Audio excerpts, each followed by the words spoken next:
Hello and welcome to episode 24 of the Inner Miami Show. I'm one half of your hosting duo, Brandon Griffin, and with me is Mike Tata out Longan. How you doing, man? I mean, let's I don't know how I'm supposed to answer that today, right? Like that was the worst loss of Inter Miami's fairly young career.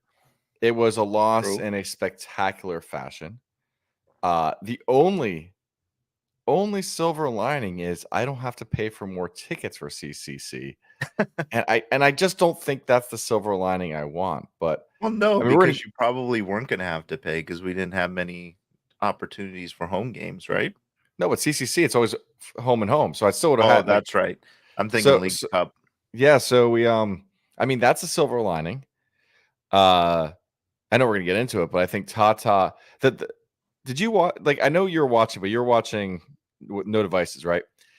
And kind of with about 10 minutes left, they focused on Beckham just sitting there, and I was trying to imagine what was going through his head at this catastrophe, this disaster class he was watching on his own dime, and man, it had to be an interesting thought. You know, you almost have to wonder if he was like, was he obviously he probably was upset with the result, but was he thinking, "Oh man, this is what's happening," or was he looking around the stadium and going, "Cha-ching"? No, he's a competitive athlete. He wants to win. And you gotta imagine, it's gotta be so hard for the owner of the club to stay on the sideline. Like, he has to be going, "I'm just gonna call Martino right now. I'm just gonna go do it. He needs to do X, Y, Z, whatever it is." I don't And think and yet so. he can't. Bex has never been that type of owner, and like if he was going to do that, he would have done it with his boy Phil. Listen, don't forget, and I don't know how many people know this, Beck's suite. So you see it from the outside. It's Beck's suites seats, and then our players. What most people don't realize is he actually has an open door behind the players. So he can be yelling at any coach Yeah, but without anyone ever seeing it. that's not his style. I know, but you gotta Not manage. his It's gotta be style. hard sometimes. I listen. It's hard for us, and we don't own the team to sit there and have to watch shit like this. So I see as a parent, they've really gotten strict as parents of like when you're watching your children play, you are not supposed to coach them from the sideline. You're supposed to keep your mouth shut. You're not supposed to, and it's really hard. And when you've got a multi-million-dollar investment in a team to watch everything go wrong, which yeah, it but did I last night. think Well, almost I everything. think you're romanticizing him a little bit too much. I He's a think beautiful Beckham, man. He's easy to romanticize. he's easy to think romantically about, but what I'm Well, that's saying true. is he I listen, man, this dude's gonna when this club sells, he's gonna make a ton of money. And he may not be happy with the result, but I don't know how much he's like, I want to run on the field. Because if that's what he felt like, if he felt like he needed to call up Tata, I don't think Tata would have flown home with the team from Monterey. So and again, we're just jumping right into this, and I think this will be a lot of what this show's about. And I'm Well, dying to get Mike V on here because Mike V called the lineup, by the way. But it, he did, and it was completely sarcastic. I I don't think know he meant to call it. I I this was it's funny. You said weeks ago if we crash out of CCC, Tata's out. And first off, I never understood what crashing out meant. This is But good it. news, I saw it. Like that was crashing out. Like it was as bad as it gets. And We I never also, scored a goal in run of play. Like it hasn't been said a lot yet, but I'm just going to say it. No goals in run of play, both off of set pieces. Our offensiveness was gone. We that's a disaster. It was a disaster. It was well, crashing out, and and it all goes back to tactics. right. And, I think, y- I, listen, I called it before Monterey. Like a lot of people just assume like, oh, it's Monterey. That's where Rodolfo Pizarro came from. That's where Diego Alonso came from. They suck. They're not that great.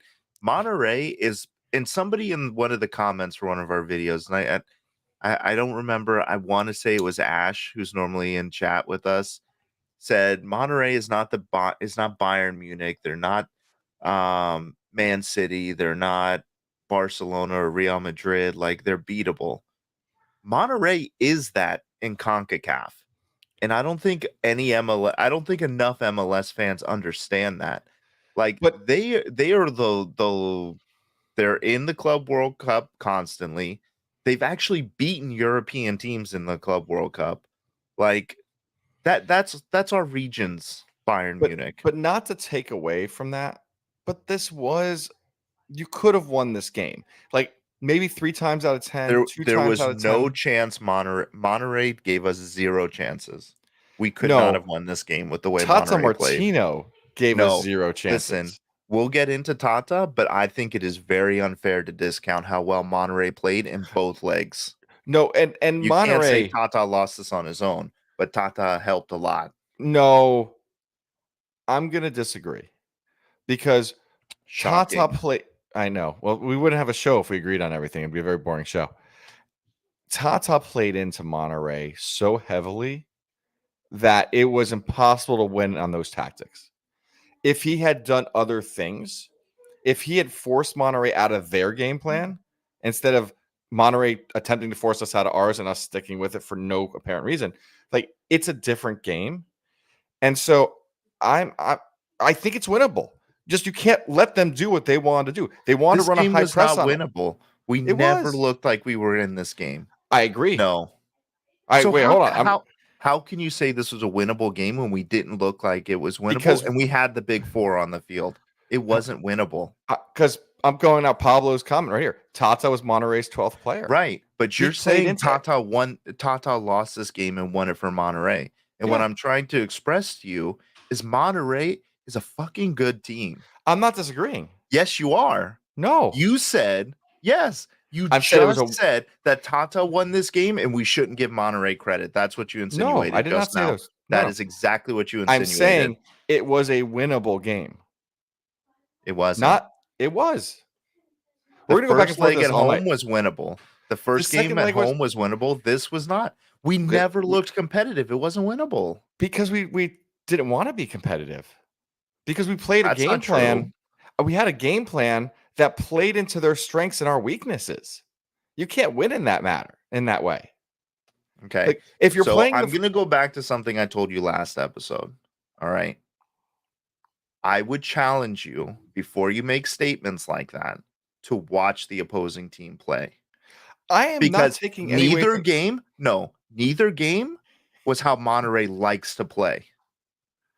Neither game Monterey played their game plan. Watching, they look just There were the same moments. No, they didn't. No, hold on. They look just the same as the first leg, and that's fair. That's not what I was going to say. But that's not how they play. Hold on, sir. You can't interrupt me and take over my own statement and answer a question I didn't ask. I was going to say they looked exactly like they did against Cincinnati. And the same attacking, the same high line aggressiveness that they played against Cincinnati is what we saw again last night. And we can, there's ways to beat a high line and a high press. And we didn't attempt to. I'm not saying 10 times out of 10 we could win that game. I'm saying 2 to 3 times out of 10, Monterey was beatable with the players we have and a competent coach. And we didn't have a competent coach. He set us up for failure. But we knew we didn't have a competent coach going into this, and you just said it was winnable. I didn't say, with Tata. Mike, that's what it was still. But Mike, you just said this is a winnable game. It is.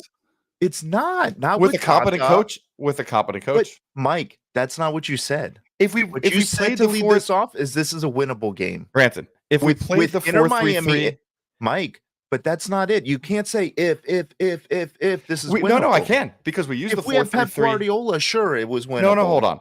If we use the 4-3-3 that we used in the first leg, in the second leg,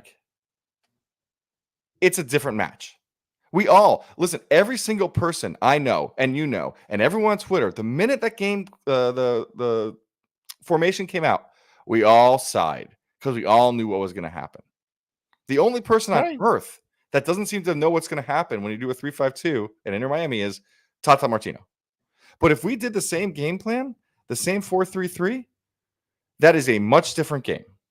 If we have someone else in attacking, different game plan. If we put Jordi Alba up and Negri in, different game. It's a winnable match. It's not doesn't mean you're going to win. Winnable doesn't mean you have to win. Winnable means it is possible to win that match. Okay. Less than 20% chance we won that match. I can live with that statement. Going into I'm not that. disagreeing with That's that. fair. I will agree with you there. That's what But I'm when saying. you as a team manage 5 shots, 1 on target, that's pathetic. It is. But That's that's what we need to get into, because to me, this entire match was tactics, not players. And we'll get into it. It wasn't just tactics. There are a lot of players out there who are not playing for the team. Well, I'll let you take that You'll one. agree with that. I'm not disagreeing with that statement. Right. So anyway, for those who haven't seen it or didn't watch it, first of all, congratulations. You didn't miss anything. Starting lineup was Calendar at the back 5 with Alba at the left back, Allen at left center back, Freire in the middle, Alves as the right center back, Weigand as the right back, Gressel, Busquets, and Gomez in the middle, with Busquets kind of playing that holding midfielder role, and then up top was Suarez and Messi. Yeah, and it ended up in a 3-1 loss. Monterey won pretty handily. And we'll get into the details and stuff now, but did just want to give a quick recap in case there's anybody who didn't know or lives under a rock and didn't know any of that. and we should cover it. So the goals against, the first goal was Drake Callender. It was Drake Callender own goal, except Brandon Vasquez scored it. He gave the ball to Vasquez, and Vasquez looked at him and tapped it in like it was on the playing field. The second goal, it was outside the 18. I don't know the name of the attacking player. He came across horizontally across the 18-yard box and beat 3 guys. We've seen, if you watch Premier League, you see this kind of goal on a regular basis. Like, he just has a step on everyone, takes the shot, and beat everyone. It was a beautiful goal, and I don't want to take anything away from that goal. I think the first goal I think was Gallardo. That second goal was Gallardo from the midfield. It was gorgeous. Like, I'm sorry, I'm just I've watched that goal 100 times on YouTube and 100 players. You couldn't have stopped it. No. And anyone who's saying defensively, they all had a shot at it. And I've seen Virgil van Dijk miss, not stop that. I've seen name your Silva, name your center back in the Premier League. It happens. But it's not even so much like a defender missed it. Like, when you take a shot outside the box, that's a really low percentage shot. Yeah. So normally as a defender, when you force somebody into that kind of shot, that's like a victory. Yeah. If it goes in, I'm not too concerned about that. The Drake thing was horrible. And we're going to get into Drake later, but it was such a boneheaded, stupid move. You don't even know what to say beyond it was horrible. And after Drake, that was the first goal. We weren't out of it yet. Second goal really hurt. And the third goal, remind me, it was Gomez it was a giveaway by Gomez, essentially, that they just shoved it back down our throats. Yeah. So 2 boneheaded mistakes, and a beautiful goal. I just cannot take anything away from that second goal. It was as gorgeous a goal as you're going to see. Well, then I think the other thing to point out is Monterey was pretty much living in our penalty box. 17 shots, 9 on target. But let's be clear, we were inviting them in. We were trying to play out of the back over and over, and they weren't letting us get the ball out. They were aggressive. And we'll go into it, but let's kind of back up to what our initial reactions were when that lineup came out, because we were texting, because that's before I went device free for the rest of the night, which is probably a good thing. I think I sent it to you, or I don't know. I can't keep track of who sent it. It was sent out in our chat, and I think we both had the same reaction. Why are we going defensive when we're chasing? It was everybody. You Yeah. went on. Scotty posted it. Battered Herons posted it. Anyone I follow on Twitter posted a comment along the lines of, "Why are we going back to 352?" And can we switch to put my slide? Like, this is my moment. I feel like just to bring this up. Well, I So figured we kind of get the game out of the way a little okay, bit, but just feel we like the can if moment. you want. Let's just All do it. right, go for it. Go for it. So did a little research. I wasn't the only one today, and I just need to put this out there. So we've played 12 matches under Tata. 5 of those matches in a version of the 3-5-2, 5-3-2, however you want to call it. And by the way, Inter actually, if you look at their lineups, they actually change. Sometimes they call it a 5-3-2 and sometimes 3-5-2. And the other 7 matches in a 4-3-3. Under Tata, in a 5-3-2, 1 win, 1 draw, 3 losses. Under Tata on a 4-3-3, 3 wins, 3 draws, 1 loss. We get 4 points from the 5, 12 points from the 4, coming out to a 0.8 points per game for 5s, a 1.7, twice the points per game doing a 4-3-3.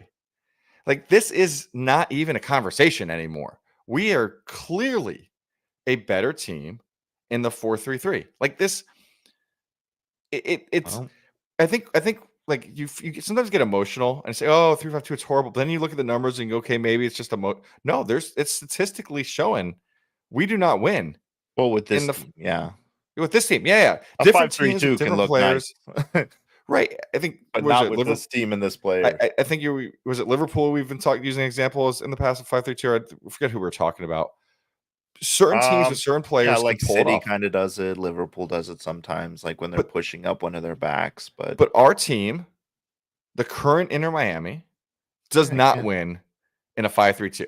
In fact, they only win 20%. Funny enough, to our comment earlier, there's a 20% likelihood in a 5-3-2 we can win that match. Yeah. Versus in a 4-3-3, it's like, what's 3 out of 7, 40% of a Something win, like that. Yeah. 60% win or Well, draw.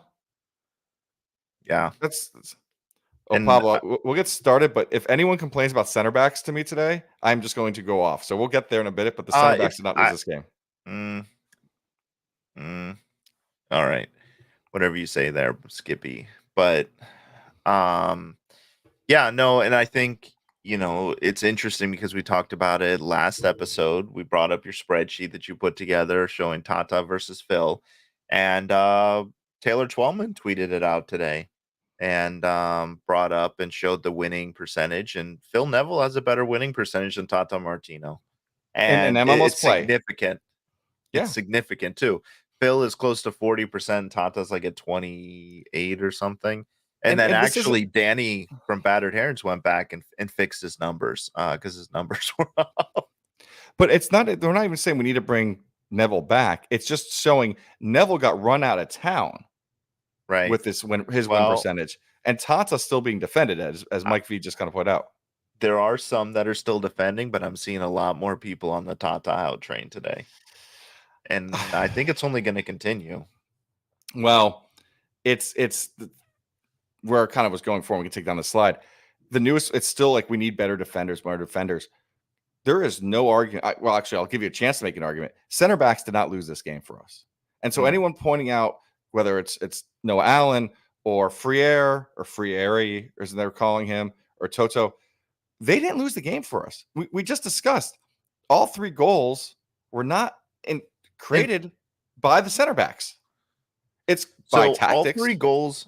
So first of all, Allen started the sequence that caused the Gomez problem. Allen made a bad pass back to Gomez, and Gomez was trying to just shuffle it, no look pass it. So I don't think it's fair because personally, I think the entire team is responsible for last night's loss, center backs included. I think it's fair to criticize everybody. Noah Allen experiment at center back, I think, needs to end. I agree, but I'm tired of hearing the He's center not a backs is center the back. issue. But the problem is that the tactics that Tata is trying to play with the personnel that we have is causing these type of issues in the defense. Because very clearly, when Toto and Freire are on the field together in a back 4, they hold it down defensively. In the first game, Alves had Brandon Vasquez in his pocket. Like, these are not bad defenders. They're being put in bad tactical positions. Which is by my their point. coach. There's not. I'm gonna make the argument in MLS. If you spend all your money on your attacking players, it is impossible to use a 5-man back line because you're taking a pay cut. You're going to have to play your cheaper players in your back line. So I'll refute on that a little bit because Toto's an U22 DP. Like, it's not that we're not spending on the But that's defense. one of the three. Freire is not coming free. But he's not at the level. Right. But what I'm saying is you can't make it out that this defense is like, just like guys out of the super draft. It's not like we have Ryan Saylor and listen. My argument is that you can't the blame the center center backs and can't keep on saying defense. I don't agree. You can blame everybody who went on the field last night. No, but that's not what people are saying. The comments here is our only problem is defense. I have spent way too much time Our problem on the is interwebs. the coach. And I know that, anybody who but thinks hold our on. problem isn't the But coach is ridiculous. You're refuting my statement without letting me say it, which is if you go on the many chat rooms I was in today, again, I have a full-time job that, please, I hope my boss never watches the show, and here's how little I work. The most common comment, honestly, more so than Tata, at least maybe up till today, was the defense is our problem.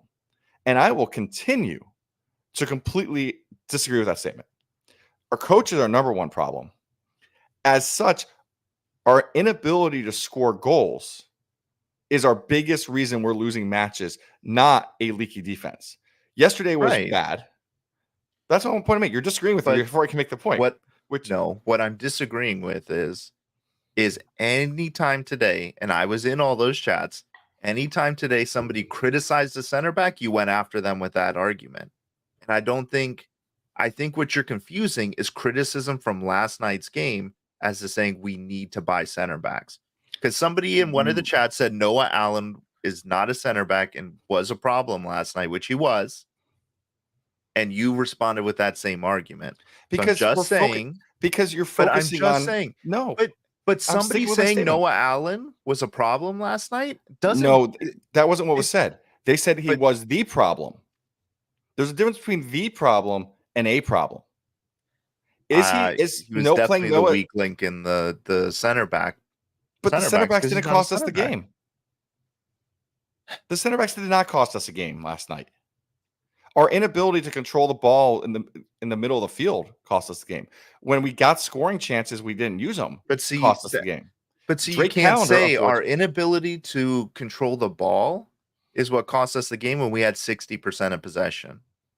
We had 87% pass completion rate, which most of that was through the midfield. The midfield did not lose us this game. Gomez and Busquets played very well. The ball never got forward. But you can't. But sitting there with the ball. But no, you just said that the midfield cost us this game because the ball wasn't going anywhere in the midfield, and it was going in the midfield. But when you have Suarez, who has taken a lot of criticism today because he wasn't making runs, and Messi, who's very clearly not like 100%, like you don't have enough attacking. Martini. You don't have enough attacking players to make a difference. So it's not entirely fair to shift all the blame onto the attack. We can criticize the center backs. We can absolutely criticize the center backs. But again, because Gomez shouldn't have had to be so far back defending all the time. But he had to be. Busquets. He had to be. He shouldn't have to be. If you have three good center backs, he shouldn't have to be. But if you're, again, a high line and the coach, and this goes back to tactics, which will always go back to tactics. And it's fine. And it's fine to criticize the tactics. But what I'm saying is, it's also okay to say that these guys. But that's not the comments I'm referring to. Because you're making a comment that everyone had a bad game, including the center backs. I don't disagree with that statement. What my statements that I'm consistently refuting is that the center backs are the problem. That we will solve all of Inter Miami's woes with new defenders. That is the comment I'm refuting. Well, and you're not actually arguing against that. You're arguing against a different statement that I'm not saying. So the thing And we is really you can make that argument with anything on the field, like, oh yeah, with this and that, but you can't solve all the problems with the roster rules the way they are. So I you're right. agree. Like it, and That's then what I'm this trying to week, say. That's the point that's getting to me, and I'm getting frustrated with is, and it's probably worth saying when I played soccer, I was a defender. And so I'm frustrated with everyone saying not everyone, I'm generalizing, a lot of noise that our entire problem is our defenders. And in my opinion, that is a lesser problem than our inability to get an attack going. And to me, now we're going to talk about managing. The issue consistently is we're not playing the right tactics at the right time, and Tata is a horrible coach. Like the yeah, minute we saw that high press against us, we should have tried to do something else with the ball instead of passing it back. Because you're right, we had huge passing percentage because all we were doing was passing our own side of the field, mhm, and then eventually, Monterey hopped our routes, and they all of a sudden yeah. got the ball and they're shoving it back down our throats, which we knew, and we could everyone could see it. You could hear the announcers were. I feel like the announcers got frustrated for us because they didn't. No one understood why changes weren't happening. Well, and now that you bring up changes not happening, Tata not making any subs in this game is criminal I would love. because Did anyone pull a because it's a statistic the last time that happened? Because I was curious if I don't I've know. never seen a game where that's happened. I don't know because that'll be so skewed. You'll get some like 12th tier game somewhere where it didn't happen when you try to look that up. But like I mean, I hate to say it, but really like by the 60th minute, like that was it. Like we weren't coming back. And you at that point, like you gotta start taking some of these people off and trying something different if you Listen, want to try to come back, but also like at the same time, like the field was a mess. And what if Messi gets hurt? so I think there's two sub periods we should discuss, which is one is before the game was out of control, and the second is when the game got out of control. I'm a Noah stan. I admit it. I don't argue. I don't pretend otherwise. He should have been pulled as early as could be. Probably at halftime. You could almost make an argument this game was important. Maybe even do it sooner once the tactics were completely blown out of the water. And brought in, I think, Afonso, which, by the way, super random. I thought his name was Alfonso until I got yelled at by fans today. So I you just I thought I misspelled his name every time I put it I down. just, you know what it is? When I looked at it, I always saw the You L. just Like, you just skip the L. Yeah, it's yeah, one of like those things. it's so I always thought so. I would have brought in Afonso. I think you could have made an argument for bringing in Negri and moving Jordy up front, but Noah should have come out because I'm not going to argue well. Actually, I've seen some ratings that actually had him rated the highest of the three, but I can accept the argument that he is the weakest of the three Who? center backs. Oh, yeah, Foot Mob I think had him as a 6.1, but Yeah, and everyone else was when a you're five. going up against a 5, it's But again, like I'm okay. Like pull him and bring in our attack. And I would. I know you don't like to do pre halftime subs. I think in a game this important, when our tactics were that out of whack, it was logical. But at least at halftime, he should have been on the bench, and we yeah. should have gone to a 4-man back line. Like Yeah. someone asked. I Halftime think subs are halftime someone subs asked me, definitely like, should I made the happen. comment about the subs and like, who would you have changed? I'm like, immediately pull Noah, put another attacking player. This was a very easy substitution, and it would have added width to the field. Instead of taking everything to the center, we would have added some width. And Alfonso is like a diesel engine, man. He's just going to keep on running at you over and over and over again, and maybe something breaks through. Yeah, I mean, even in that scenario, like we've seen it where we've kind of let Alba roam. Like bring in Negri, and if you don't want to bring in Afonso in this type of environment, push Alba up the field Yeah, and just get him forward. Give him the freedom to go forward, knowing he's got the cover. Because I think, um, yeah, he really is. Mike V. Tata is worse than stepping in shit barefoot. I don't disagree at all. It's just it's so frustrating because at the 64th minute when that second goal goes in and they're up 3-0. Like the third goal went in at the 64th minute, didn't it? I At that point I didn't understand why he didn't pull people because if we're at that point we're eliminated. You're not scoring Okay, so I think enough that's goals. substitution period number 2. But I think Right. everyone agrees there were changes possible. You bring a bench, and this is where I want to kind of call out. I think Tata made the comment, and man, we got to get better about bringing Tata quotes into this. But Tata made the No, we comment don't. similar. I don't want to But hear from him. I don't want but to I see want to him. just rip them apart. Makes me feel better. But the comment was something lines of like, "This was a big game, and I didn't feel like the subs were ready to kind of come into a game this big." Then why are they even there? Like, why'd you bring them? Like, what's your point of this if you're not going Well, to and play them? so that's just another like example of what a shit coach he is, because then you're basically telling your players that are on the bench you're not good enough to play in big Yeah, games. Like, what kind of shit is that? Like, you've got like, listen, we talked about it on last episode. You saw Kromoski on Sunday. He wasn't up to it. But at the 60th minute, when you're down at that point, why not put him in? well, but who cares? You Why had not bring in Afonso, and Sunderland, you had Negri, yes. Afonso? Bring in Ryan You said Sailor. Afonso. If you are so rock hard about like playing the back five, bring in Sailor for one of the center backs. If you think they're not doing something, do something. It was Hell, even damn. bring Borgelin in.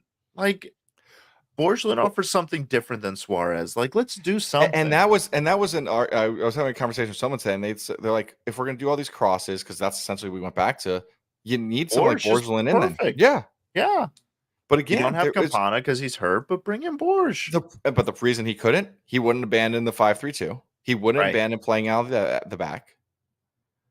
And so now we have this first set of reason to do subs. That's complete word. So now, fast forward to what's called the 70th minute, 75th minute, on a field that is as CONCACAF as it gets. Like, I love CONCACAF. I really do. Like, those pitch guys were like, let's make this field as horrible. It'll look nice, but the grass won't be bound to anything. Maybe just put the sod down right now and like really screw with Messi. Because that they thought that is like, this wasn't an accident with this field. This is CONCACAF so hard.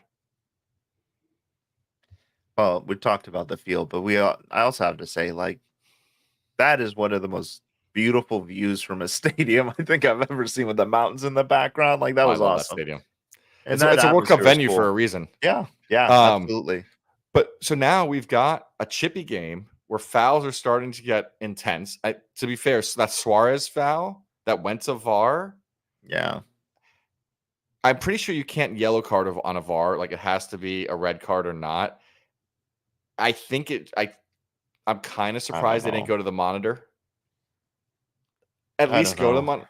But fine, it didn't. But it was getting chippy and bad out there. You leave Messi on.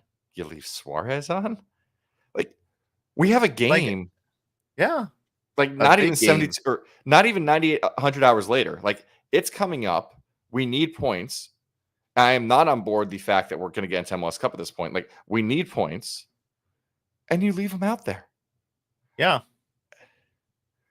It makes no sense. And and one of the things that I've heard like nonstop about, like, oh, Tata won in Atlanta. Tata won in Atlanta. I don't want to hear anybody say that anymore.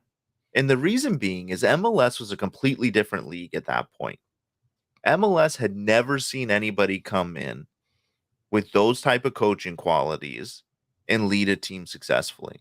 Never. And he All had the a coaches in team. MLS were like US homegrown coaches who were doing their best but weren't at the same level. And he had a team that was built to win MLS. Not built to win necessarily anywhere else, but he had a really. I think that team, I would say that team probably could have made noise in CONCACAF if they were in it.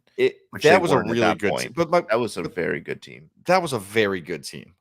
Yeah. I know we were arguing, I think, last episode about Suarez versus 2018 Joseph Martinez. Yeah. But Joseph Martinez in 2018 was a hell of a player.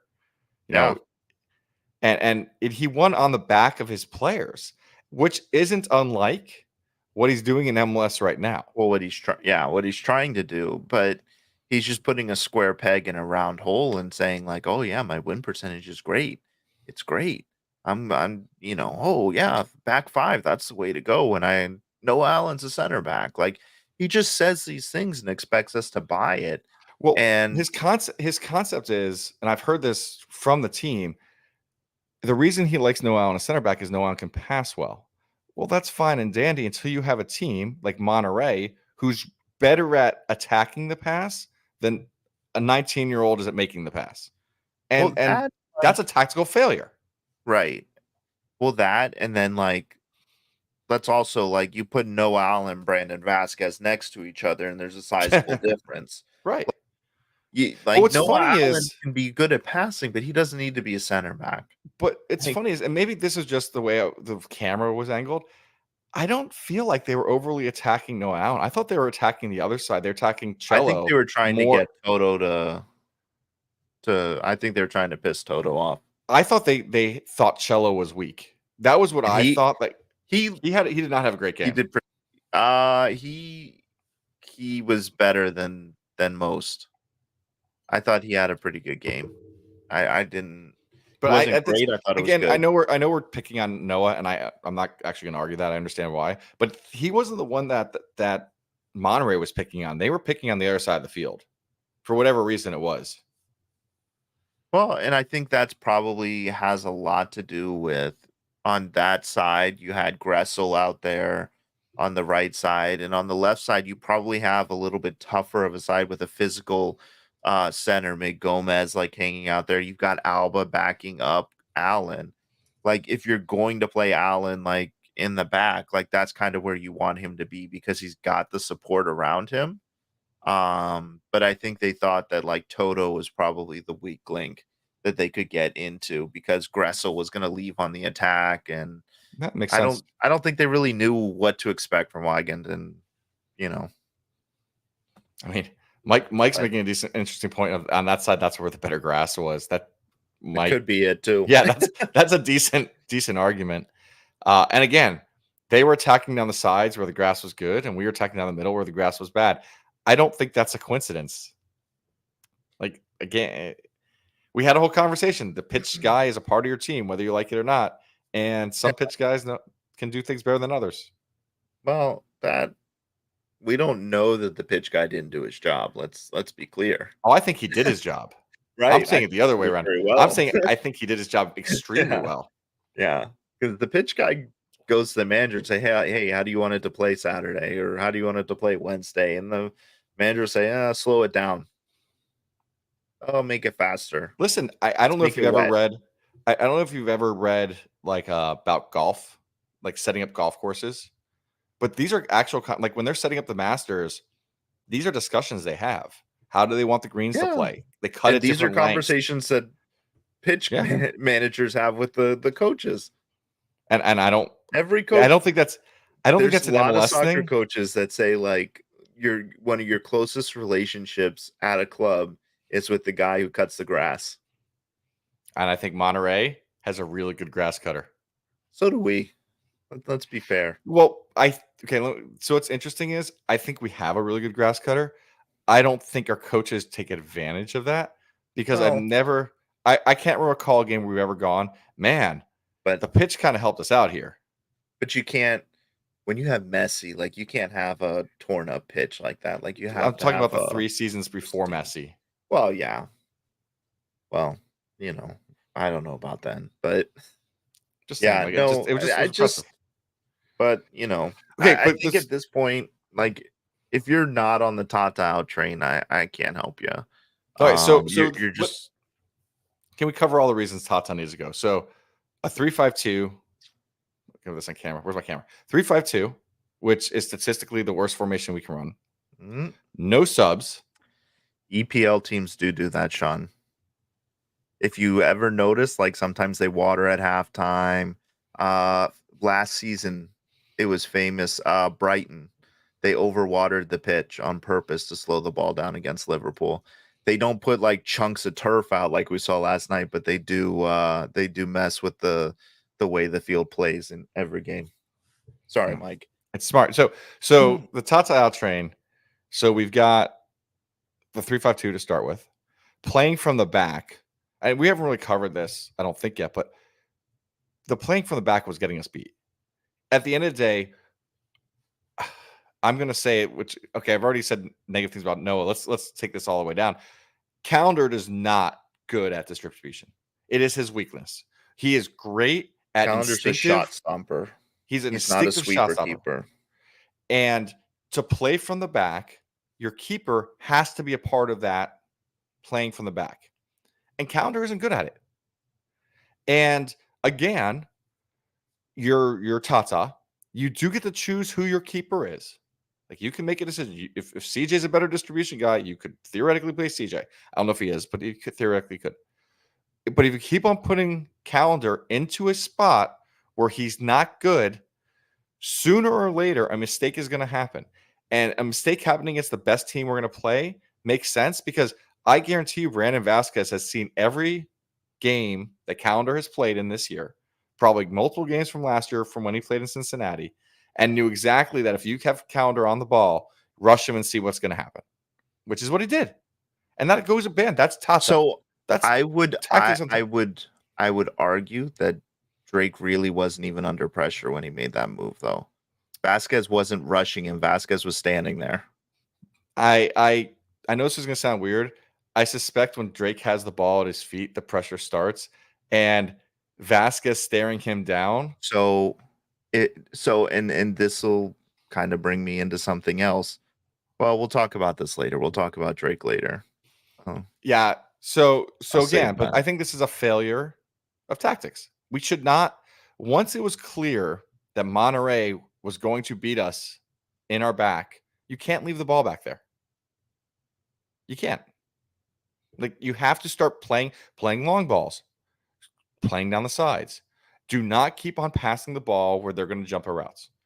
And I think that, of his many failures, at the end, that's when Monterey had our number and the game was over. So yeah, Tata out. Like, there's it's inexcusable.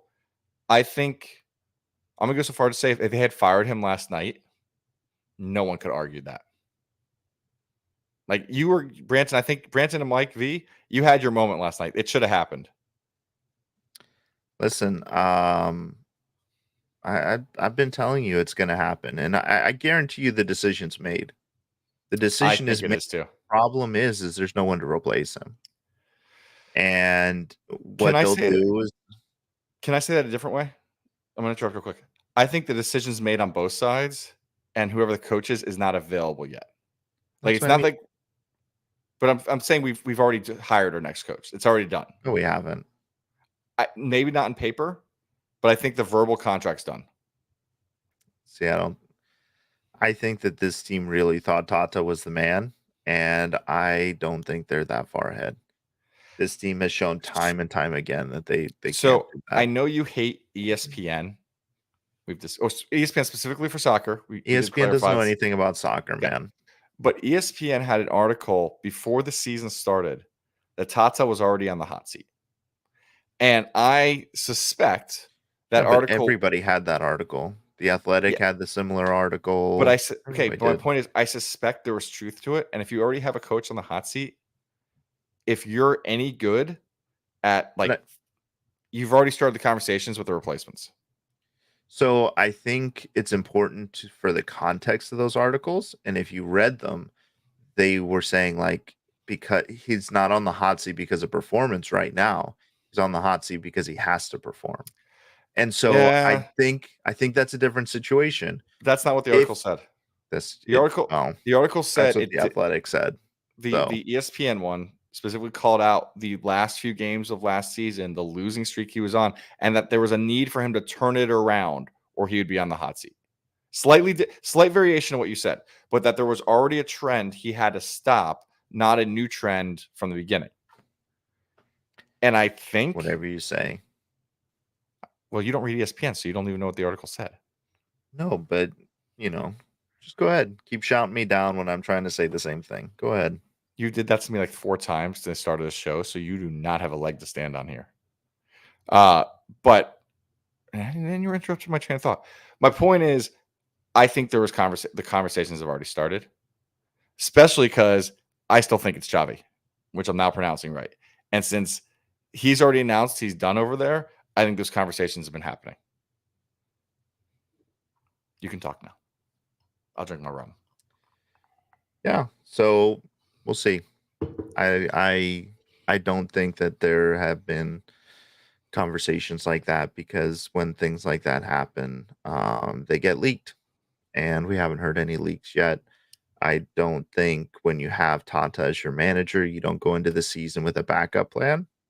I think they went all in on him because realistically, you can't say that Xavi is your backup plan. They didn't know he was leaving at the beginning of the season.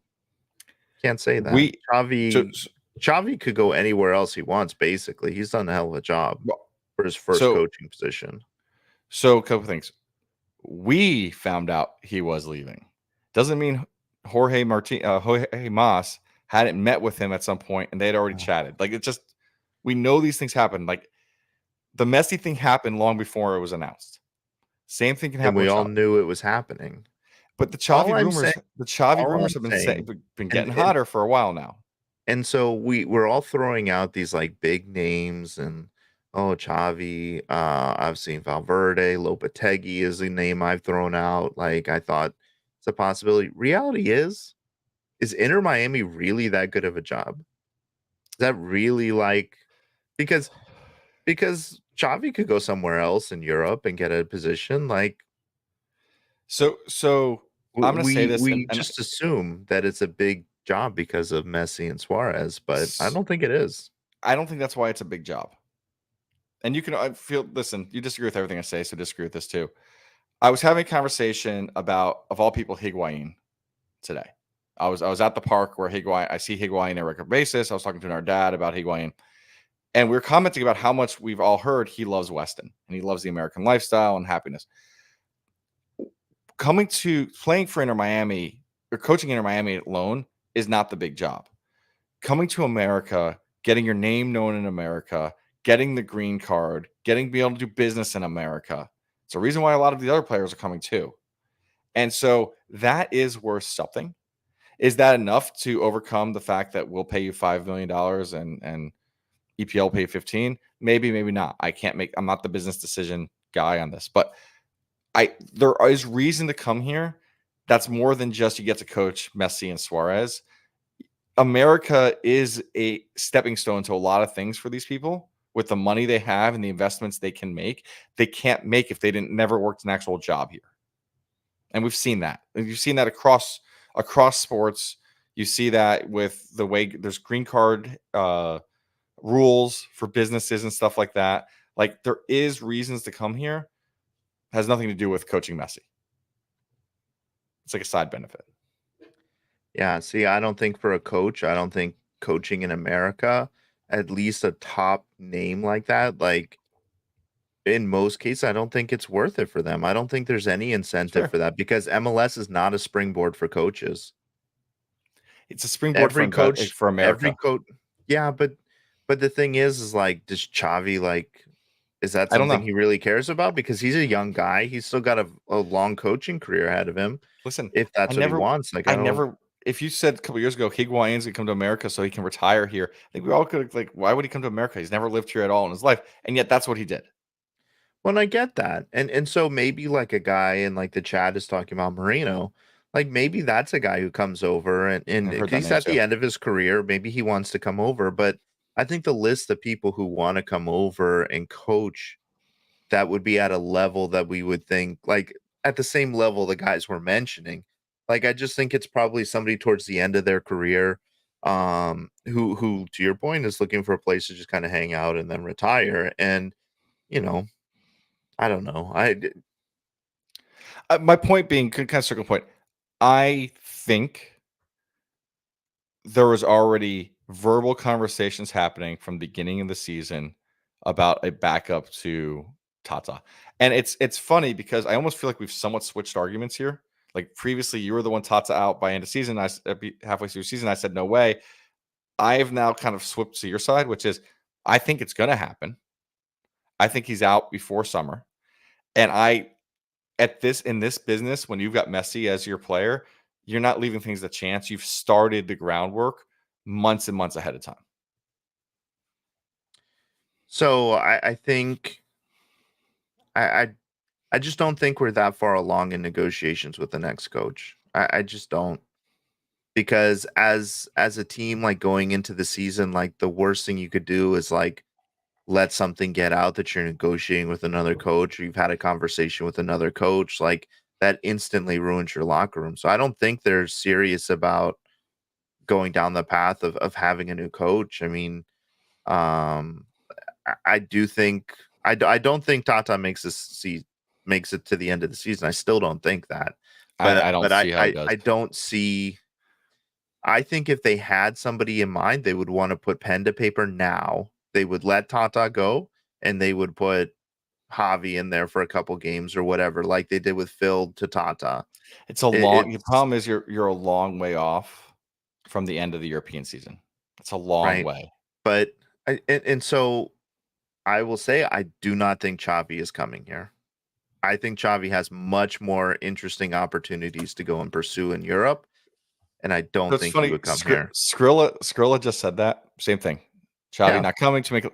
All I can think of is that was the argument for why we weren't going to get Messi, and then it happened. It's a but very different. Hold they're on. a very I know what you're going to say. It's a very different situation. See, I know what you're going to say. It's a very different situation. The economics are different. The playing is different. But this club has surprised us in the past. I'm not going to put it past the club. They could surprise us in the future. I'm hedging my bets. all right. Whatever you think, that'll be what we'll go with then. I I'm think just if here to Tata, produce. Scroll, I think if Tata wins the MLS Cup, they're not going to be fired. So I'm going to say something. This was This was the conversation we had last week. That if he goes on a hot streak, it's going to be hard to fire him. I'm not convinced we get into MLS Cup. I've said this for weeks now. I'm tripling down on it at this point. The points aren't working. When I math the maths, I don't see us getting enough points to stay in there. Assuming we have Tata as our coach, we only win 15% of the time when Messi's on the field. Now we just learned via Taylor Twellman stealing my work. We only win 30% of the time in MLS when he's on the field. When overall, that's not enough to get you into MLS Cup. So everyone's making this assumption that that we're going to get into MLS Cup, and once we get there, I know Branton always likes to say we are a Cup team, but for MLS Cup you have to get there, and there's nothing to make us think right now we're getting into MLS Cup. Yeah, you only have to get 9th place. Right now we're sitting in 7th. If you do No, it we're points not. per We're in game, third place. if you do Look at points the per game, standings. We're in points per game doesn't matter. That's not how you get into MLS Cup. yes, it If you does. look if you look at the standings right now, we're in third place. But that's because we have So how are you we've played more games than everybody else. We've had more ability to accrue more points. Points per game is at the end of the day. Points per game is what gets you into MLS Cup. You have to be in the top 8 points per game to get all in right? there. So you want to talk about points per game. So Inter Right now we're in Miami 7th. is in the top 8 or top 9 in points We're in per game. 7th. We're in We're 7th. going up against teams that have less than 1 point per game. And And so we just tied nobody we just knows how tied the 2 of those. rest nobody knows how the rest of the season is going to play out, but to say now that there's no indication that we can make the playoffs is a bit No. The dramatic. data, listen, I know a friend of ours, I think yeah, you're in that chat too where he said this. A friend of ours said, "I don't make my decisions based on statistics." That's fine. But if you look at the statistics, we're not going to win enough games to get into MLS Cup. Like, if we're only going to win 30% of the games overall, But you're and picking and choosing what statistics you're looking at. You're that's the not only looking at the total data set. I Points per game is the only thing to look at, but we're in the top 9 now. we are. But I Right. think So we're going to we've keep on made the falling. playoffs. If it ended today, we'd make the playoffs, yes. I do believe the additional statistics that you bring into it say that number is going to keep on getting worse. I hope not. I want us to succeed. We'll see. I don't think I I don't think you can tell at this point in the season if we're going to make And it or you not. know more than Brandon, you know me more than anyone else. I want to be in the playoffs. But as a frustrated fan who's looking at the math, I don't see us getting in. Well, and I also know you, and I know that if we come in on a 2-game win streak in the next 2 games, you're saying we're winning the MLS. We're making the I playoffs. I have Maybe, but I've never said Yeah. we'll win MLS Cup. I Let's be I clear. meant I've that we never will once make said the that. playoffs. I meant we will make the playoffs. That's fair. And if we win the next 2 games, we But could win them 1-0, 1-0, and our 1-0 won't points be per enough. game barely go up, and you No, will say, "All right, no. all right, we'll I'm change saying your that, tune." and I'm saying that because 1-0 doesn't satisfy my other problem, which is we're not scoring enough goals. Now, if we win the next 2 games by 2 or 3 goals, you will be right. 100%. I will change Yeah. my tune if all of a sudden we can start scoring goals on a regular basis. But until that happens, because the other statistic I haven't pointed out is in the last 5 competitive matches, we've scored 5 goals. On a team with Messi, Suarez, Alba, But Gressel, Messi didn't play what? He played one of those games? 3 of those games. 3. Hasn't he He played missed like 4 he games? played he played both Monterey matches and he played in Okay. Colorado. So you're well, so you're talking about making MLS playoffs, but then you're counting in Monterey games. Like, let's be clear, like, there's a big talent difference there. Like, and I I get mean it, but if you wanna talk about making the playoffs, like, I don't think you include I Monterey mean, in we that, and you tied don't count t Nashville's CCC matches there. they in our last they're no I'm counting our last 5. They're not in our last 5. It's New Yeah, York but if Red you're Bulls, New York. but what I'm I get saying your is point. I get your point. Even then, well, if we're going that far back, it changes, but I'm saying the last 5 games, we've scored 5 goals. 2 of those goals were on set pieces. I'm counting Colorado, where we did score 2 goals. That's helping the numbers. It's a problem. yeah, I mean, I'm not disagreeing that it's not a problem, but I'm also like I also think that in a league where most teams make the playoffs, especially now that we're not focusing on CCC, I'd be shocked if we actually take League's But you Cup were seriously at this We point. will. Like We we have have to. Don Garber's gonna make us. I don't think but see the thing is Messi like comes back from international duty right before that. So do we even have him for the first couple of games? But we don't Who have him knows? all the games after, we don't have him. That's Copa. Well, Oh, no, that's, Olympics. yeah, but we don't have confirmation that he's being called up for the Olympics, and I don't everybody keeps bringing up the Olympics. He already has an Olympic gold medal. He doesn't need that. Fair, You know, like fair. I Listen, that's if my thought on it. I just I just think he wants more legacy. Like, I think he wants more, so and it's and not Sean happening in brings up Miami. the point that I'm gonna make up is he he's coming back next year. He's under contract. He's gonna want to be in CCC. And the only way for us to make it now is if we make a serious run in MLS. Can That's it. can I ask, why does he wanna be in CCC next year? Because that's going to give him the most exposure. And that's going to be the biggest stage that he can play in MLS. So, this is messy. The whole world knows who he is. The world doesn't pay attention to CCC. The American audience doesn't pay attention to CCC. They pay more attention to MLS and, unfortunately, League's Cup. I don't think I buy that argument. So you don't think that he wants to come to MLS and when by the time he leaves, say I've won every trophy I could win. I think he does Okay, want that's to a good say that. argument. I'll give you That's that. what That's I'm a good saying. argument. Yeah, no, okay. And Stated that 2026, way, but I 2026 guess is World Cup. So next year is the only window that he's probably going to so. have. So my thinking was, and that's a great point. I am. Damn it! I forgot to bring my board. I will give you a point for that one, hands down. You get a point on that one. CCC mattered more this year for Club World Cup, and now we're out of that. And so that was Well, my kind of my thinking of so Messi. yeah. No, So I'm just gonna say Messi may you're look right. like Messi may look at that and go, okay, we didn't get the thing I really wanted. There's no benefits of me subjecting my body to this beyond what you're saying. He wants to win every cup Well, on every continent possible, which and is a fair statement. so they're in I think I don't know. I haven't looked at the updated table, but I do believe that there's one like at large CONCACAF spot. So, And I think if Inter Miami wins MLS Cup, there can be an argument made that they deserve that spot. so I have. I've struggled to understand this rule. I've read it a bunch of times. One thing told me that this is going to go to the highest ranked team in CONCACAF standings that isn't already in, is one Okay. thing I read. It also gets confusing if Monterey wins this. If Monterey wins it all and is already in, I guess the Philadelphia Unions get in because of this. So Yeah, but they would take their CCC spot. It wouldn't affect this open spot so I guess because my it's point like is, this random selection. but I read the open selection was it was based on CONCACAF standings, not just the person in CCC CONCACAF gets to decide. Oh, I didn't If see that. if CONCACAF gets to decide, yeah, Messi's in. Like I don't think anyone's going to really argue that point. Everyone knows it's going to be bullshit and it shouldn't happen, but it's going to happen. But that from what one of the articles I read, and I know maybe some one of our readers is going to comment here.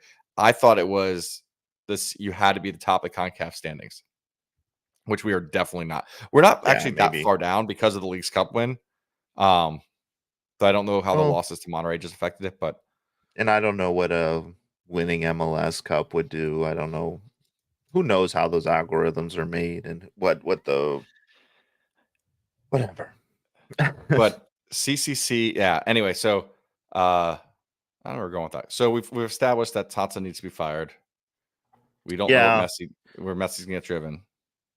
Yeah, I mean, look, Pablo, I would say so. Pablo just wrote winners need to continue to win. I true. get that Messi is a perpetual winner, and I need to diatribe on anger management issues in a second. But at some point, Messi also is considering the next 40 years of his life, and at some point he's going to stop, and I just don't know where that is. I do have to say this, and I know we were joking about this online earlier. What is up with playing at Barcelona and having anger management issues? Because Messi's got clear anger management issues. We've seen that. Suarez, yes. And Alba is might be somehow the hottest head of the four.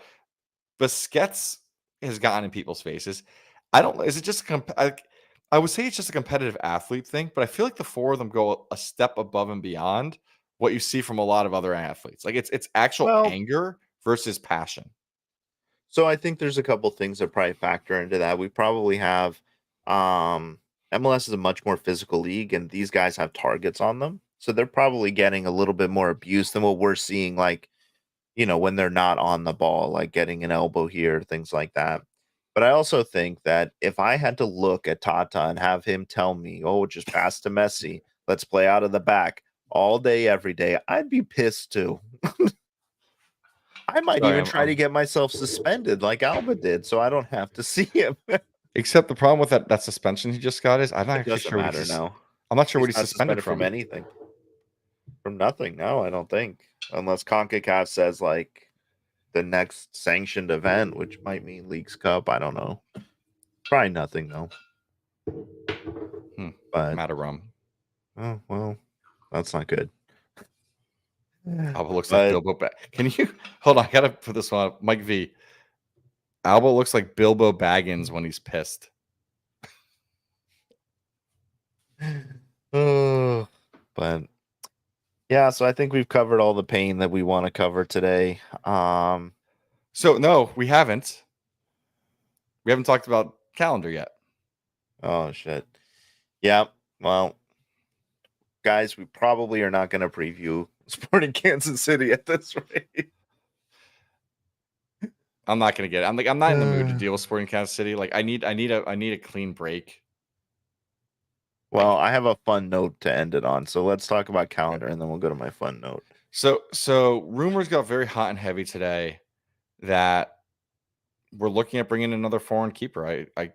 I'll let Branton talk through who it is. Yeah, I mean, well, I don't think this just because he screwed up one moment. Like no one. To your no, this point, like conversation's happened before. Like it Drake Calendar didn't pass the ball to Vasquez and Hendo called up Boca and said, "Hey, how do we make this happen?" he's like speed dialing them as they're there. But yeah, Uh no, Sergio Romero before we get too far into this, like Skrilla saying, they're saying they already looked for signing a new goalkeeper, Sergio Romero from Boca Juniors. Yeah, older keeper, obviously. played at a lot of big clubs. Very good keeper. And we'll see if there's any legs to it. A lot of people are very upset because they fail to realize that this conversation has nothing to do with Calendar's game last night. It just kind of sucks that it had to happen or the news came Yeah. out the day after this, but I also um think that then it's not unintentional news came out after like this. We had talked about this previously. This rumor had been going around for a while. I suspect someone got got a new keeper, yeah. you talk about people blaming the defense, people blaming Calendar that we lost, that Messi lost. All of a sudden that this rumor gained traction. I love Calendar. Like literally, you can see I've got his jersey on my wall behind me. I actually understand this. And I Yeah. understand it from the whole conversation we just had about distribution of as long as Tata's in charge, he wants a keeper who can distribute. He does. Yeah. It's part of his game plan. Calendar isn't that person. Do I think this would be a huge mistake for our team long term? I 100% do. Do I think that this is going to allow us to win right now and solve all of our problems? I don't. But can I logically say that this does make sense? I can. Yeah. It's a move that makes sense. It's in my opinion, it's definitely an upgrade at the keeper position. Regardless of how you want to play. I think Sergio Romero at this point, even in his older age, I think is a better keeper than Drake. I saw a lot of arguments. Oh, Drake's been called up to the U.S. men's national team. He's not capped. He's never played. Coming And into and training after cap is a very and, different thing than actually playing. and I will say, I thought this last night, and I think Ian Hest in a chat we were in said this too this morning. He actually was Ian Hest or someone else. He might have lost his keeper spot last night. Like I Um, did keeper spot for U.S. men's national team. Sorry, let me be very no, specific. yeah, no, I know what you're saying.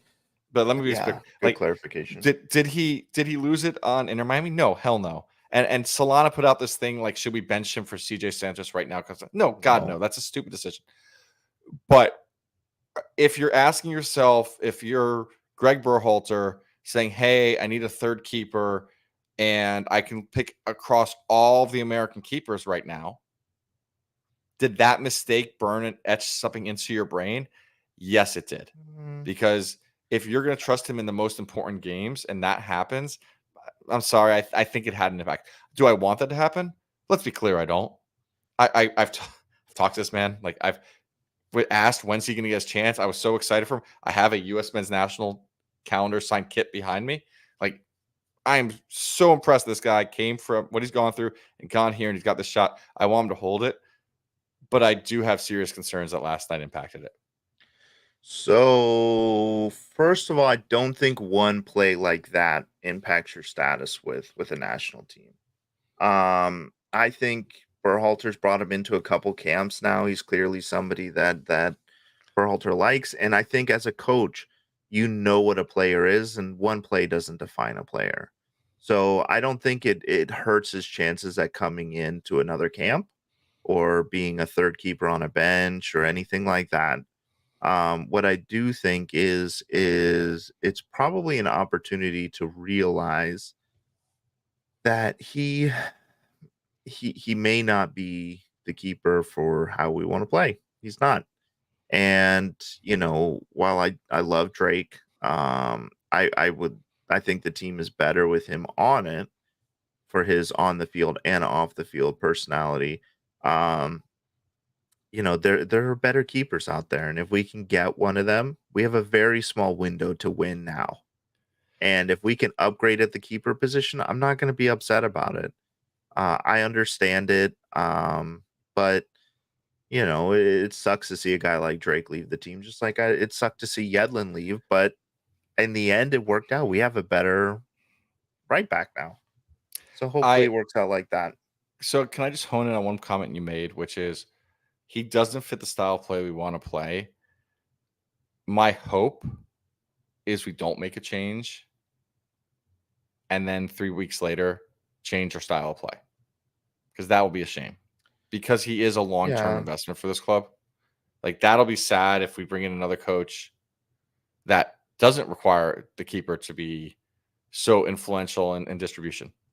That really relies more on his Yeah, defensive line and our but plays. see, So so the other thing too, is if you look at like football just everywhere, like keepers need to be able to play with their feet now, and that's where the game is moving.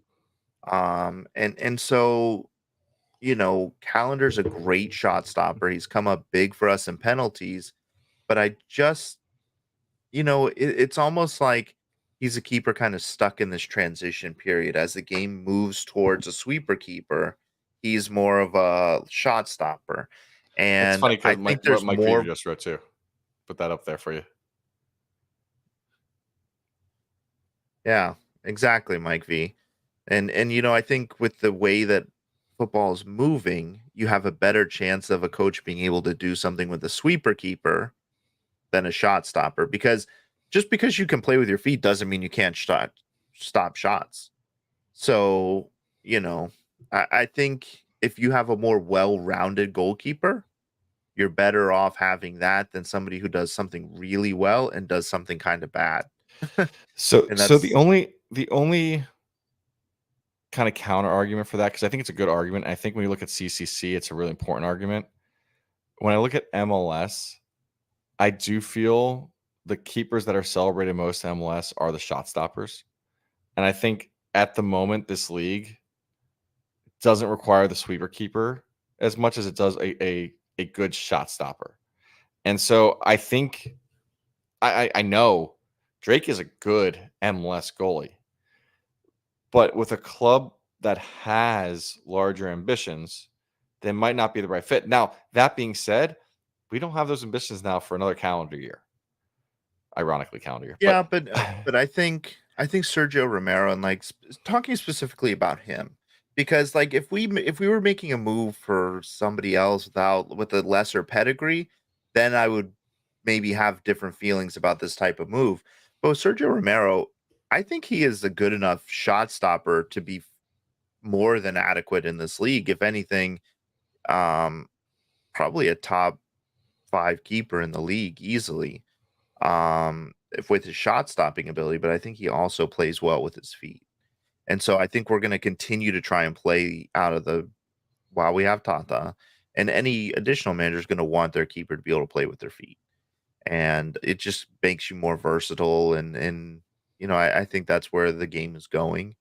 So, maybe for once we can be ahead of something instead of behind something. Who knows? that would be nice. I doubt it, but that would be nice. Yeah. I do want, before we come, we're already over time. We haven't covered KC. Someone asked, I think, I forget, Skriller, someone asked us our thoughts on the KC match. So let's at least take 5 minutes to throw out Yeah. what we think is going to happen. Well, let me Yeah, you let's had some let's have cool a little images. fun with it. Yeah. So Sporting KC is fully ready for this game, as you can see. They're talking shit with their tweet. Some goat was trapped on a bridge, and they were like, "Oh, I didn't realize Messi was in town." And yeah, in their latest game, they drew the Timbers 3-3, which, as we know, the Timbers are a pretty good team. And this game will not be taking place in their normal home. This will be at Arrowhead Stadium. So these are images that they put up when they announced in the offseason. We use these images, I think, in one of our first shows. This is what the stadium's going to be. It's an NFL stadium. This is going to be packed. It's going to be sold out. The expectation is that Messi is going to play. I don't see why he wouldn't. And yeah, it's going to be crazy. It's going to be absolutely crazy, and I can't wait. I would add to this. I said this when we first did it. I expect this to be a very pro Messi crowd. Oh yeah. Kansas City is very Central America, Central of America, not Central America, Central of America.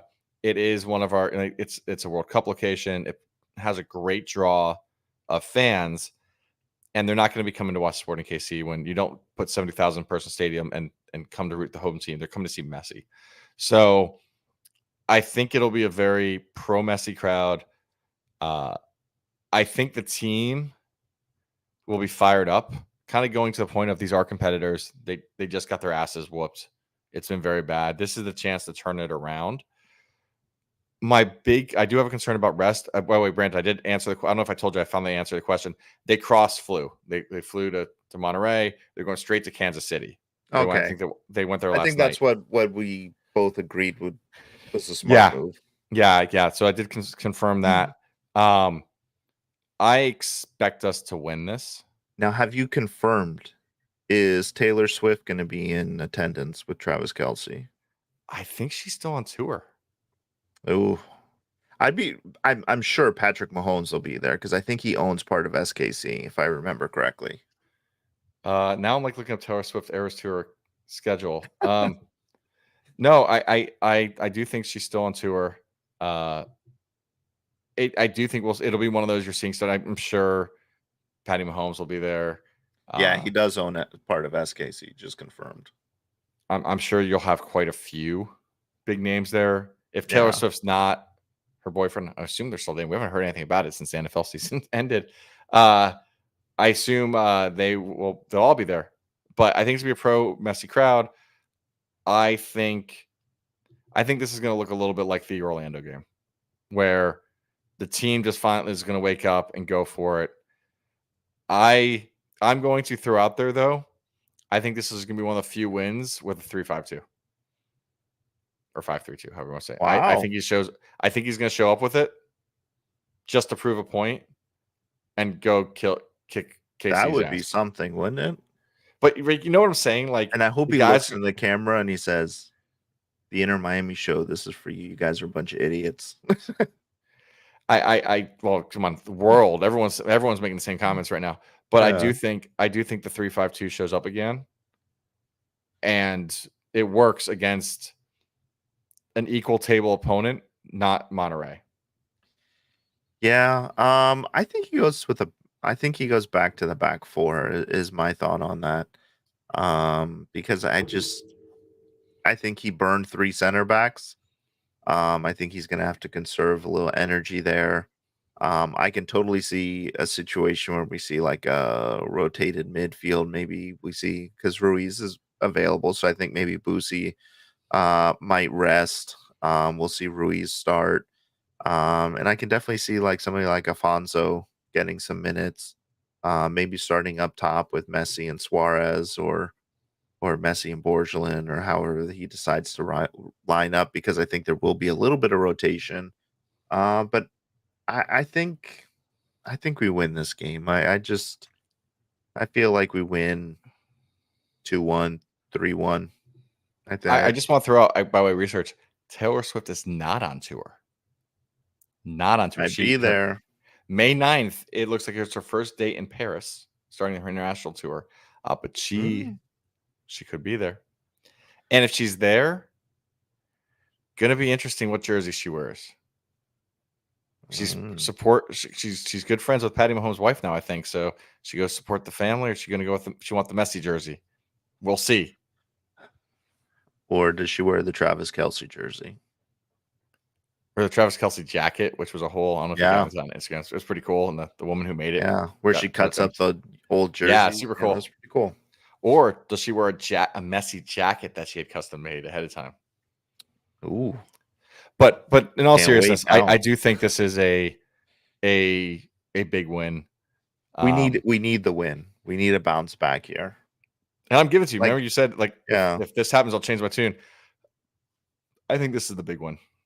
Yeah. I think it's too early to say must win game, but I think this is a game that we need to win for the players themselves to gain some confidence, and then also the fan base. We need a win here. We just crashed out of CCC. Let's put shit together. And after that, we kind of get back into our regular schedule, which is nice. We have some breaks week in and week out. But we start out this game, we got a big run of East opponents. We got Nashville, New England, Red Bulls, Montreal, Orlando. Some winnable games. You would hope. You'd hope. Yeah. But new thing. I'm going to maybe add to the show. We'll see what the response is like. Just to finish it off, something a little more fun, just some fun stuff we found on Twitter this week. Some interesting things from around the league. That's a scary thing to say you found something on Twitter. No, it's all MLS related. So the MLS MVP power rankings are out. And Luis Suarez is number 1. You called that. But You I called did. it. Your I exact statement did. was, "We live in a world where we have Messi on a team, yet Suarez will win the And I MVP." think And it was last episode we talked about it yeah, you because called he had that. just won player of the month for like the second month or something. Um, but I do want to call out Lewis Morgan there at 3. I do love seeing that. If an Inter Miami player can't win it, if Lewis Morgan wins it, I'm gonna go crazy. That's awesome.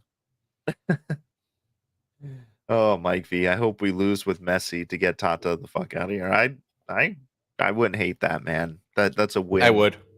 That's a I would. I'm win. sorry. And this goes back to it. I know I'm the one saying we're not going to make the playoffs, but I really want to make the playoffs.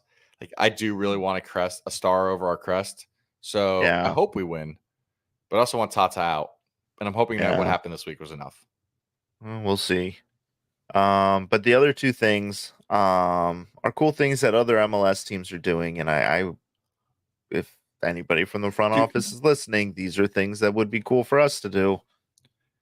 okay, I gotta say this Yeti thing. So St. Louis Awesome. City is saying for $70, they'll It's sell you a 80, Yeti. 80. 79.